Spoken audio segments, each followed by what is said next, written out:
first, live, local. This is Fox 12 Now. Hello everyone, this is Fox 12 Now. I'm Greg Nibbler. As always, we appreciate you joining us. We are live here from the Fox 12 Oregon newsroom, live streaming every weekday starting around 1 p.m., going throughout the afternoon. And we are on our YouTube channel. We're at kptv.com and on all of the Fox 12 Oregon apps for whatever device or television you are watching on. And today, for this segment, we're talking about Halloween. And I know we do a lot covering safety on Halloween, particularly for kids and everybody else. But what about the pets? I mean, there's a lot of candy out there. Pets do get into it, and it does happen, and there's other things to be just concerned with and be knowledgeable about when it comes down to that, should something occur. And to talk all about that, we have our expert joining us right now, vet tech with DoveLewis. We have Jess Waters. And Jess, thank you for being here. I will say I am a dog owner, so this is naturally something that I get concerned with is my dog going to get into something? And probably he will somehow, no matter how careful I am. But to start off with this, for Halloween in general, what are some things that pet owners should be thinking about this time of year? There's lots of things to think about. So trick-or-treaters, extra people at your house, Halloween parties and things like that. There's lots of candy around, lots of different costumes and toys. So keeping in mind, how your pet engages with people that are visiting and how you're keeping the candy away from them. They seem to find a way when they want to. Yes, they definitely do. Well, one thing you just brought up there with costumes. So, I know for some pets that could be scary. They have a different reaction. What are some signs you should be looking out for to maybe know if your pet is stressed out about that? A lot of the times, barking. No way, Yeah. Right. Pacing, hiding sometimes, it kind of depends. Maybe they're acting a little bit more frantic than normal. Definitely those kinds of things. Usually we kind of know that our dogs can get a little bit stressed. I say dogs because that's the majority of the ones who are going to be out and about when people are visiting, right? Cats may be hiding a little bit more. Mm-hmm. Usually we kind of have an idea that our dogs are going to be maybe a little bit more nervous because of maybe the doorbell ringing. And, my dog barks anytime he thinks that somebody's knocking at the door. Or maybe I dropped something and he's like, oh, somebody's here. So he would definitely be one that I would put in another room to keep a little bit quieter and put some music on or something like that. Gotcha. Yep. So find a quiet room. Yeah, music, that's a great idea. So do something to kind of block out some of that, something soothing maybe. Yeah. So you have that aspect, and then we did just touch on, the candy side of things, which yes, more treats are around, more candy is around. And for me, it's always, obviously you want to try to keep it away from them, but should that happen, what are the things to worry about? How much is too much? What are some specifics that people should just know in general about your pet? Should they get into candy?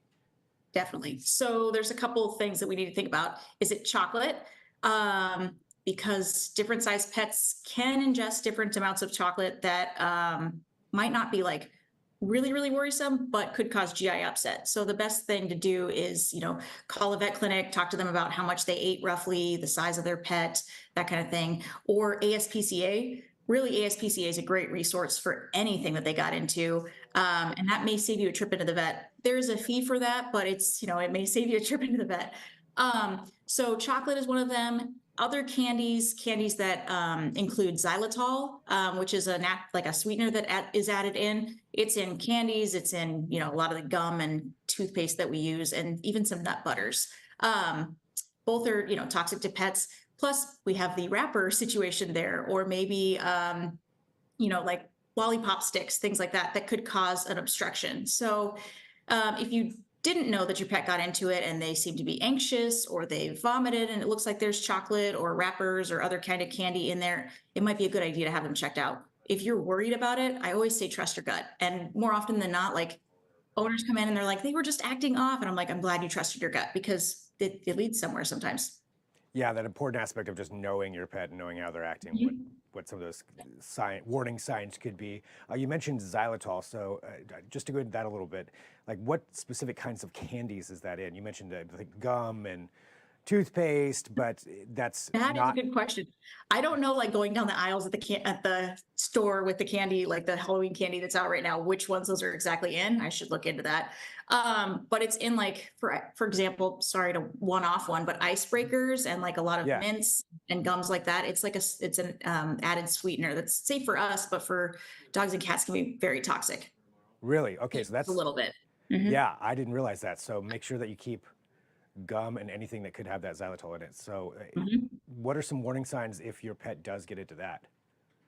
Lethargy is a across the board one for really anything. Um, Vomiting, eating and drinking or drinking more, that kind of thing. Okay. All right. Mhm. I Those are early appreciate you signs. bringing this up. This is why I wanted to do this segment because I had no Yeah, idea about that. So definitely. definitely watch out for that. Is there any candy that they could get into that, you can be like, all right, this isn't, obviously you shouldn't be eating that, but it's something that we don't need to go to the vet for? Trying to think about that. Maybe, or is Uh, it just to be aware of it everything? really depends on the pet, right? Like Yeah. a Labrador may be fine getting into some candy that doesn't have xylitol. Yeah. um, and my little Yorkie would eat the same amount and just be like, not good. It could Yeah. cause just some mild GI upset, and then it could cause, some toxic effects too. So it really depends. So if you see some of those signs you mentioned, lethargy or anything that's really out of the ordinary, Mhm. acting irregular.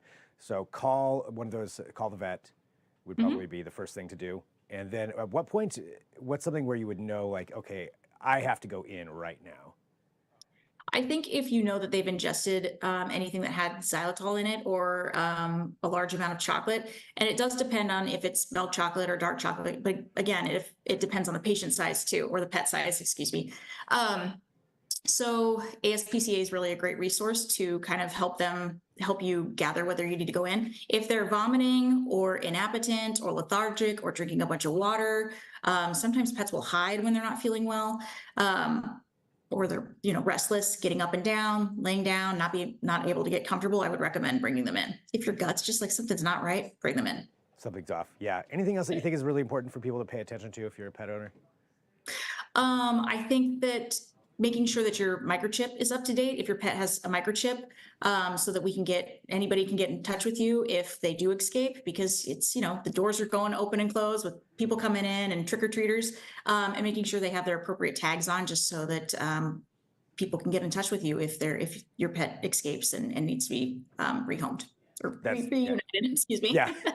Hopefully returned. But Yes. yeah. Yeah. But that's a good point though, making sure that microchip is updated because I'm trying to think if I'm going to double check that is what I'm doing. Yeah, do that. We actually did something a couple days ago where we were scanning microchips and letting people know that they, were up to date in our system. And somebody didn't know that their pet had a microchip, and so that was neat to be like, "Hey, you can update it."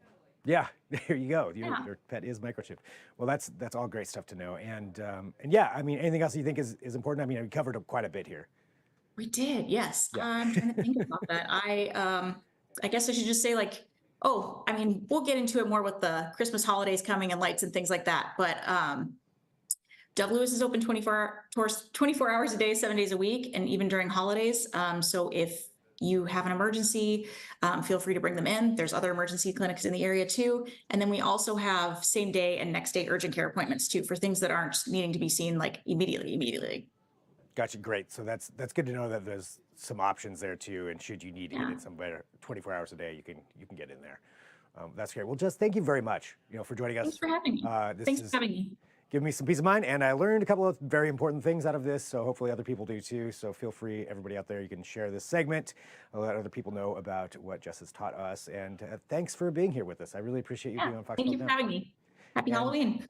Yeah, same to you. And for everybody watching, again, we are live streaming here out of the Fox 12 Oregon newsroom, and we're here every weekday, so feel free to share these segments, let other people know about them. And we will be back soon. The next segment that we've got is at 2:30 p.m. if you're watching live here on this Wednesday. And we'll be talking about Union Station and about how it is for sale. So that's the iconic building right downtown, 128 years old, and it is up for sale from the city. So we're going to talk about what that means and who it could possibly go to. So that's, again, at 2:30 p.m. I will talk to you then. I'm Greg Nibbler. This is Fox 12 Now.